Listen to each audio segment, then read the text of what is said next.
সবাই যদি রুবেল ভাই হয় তাহলে হয়। সোহাগ ভাই নাকি? আপনার একটা আলাদা স্পেশালিটি আছে এখানে। সবারই আছে, শুধু আমার না, সবারই আছে।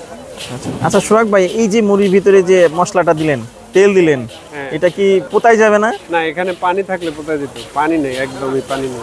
এটা আপনি মুড়ি মিক্স করে ওই যে প্রাণের প্যাকেট করে না, সেম ওরকমই। আপনি যতক্ষণ রাখেন প্যাকেট করে, 1 মাস রাখলে 1 মাস থাকবে।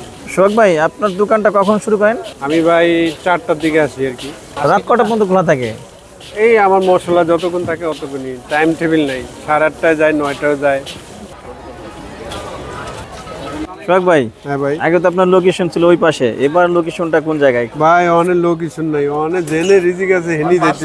মসজিদের সাইডে নাকি? এই যে আমাকে লঞ্চ স্টাইলে বানাই দিল, বাসে এবং লঞ্চের মধ্যে এই ধরনের ঝালমুড়ি খাই আমরা। ভাই এটার দাম কত? 20 টাকা।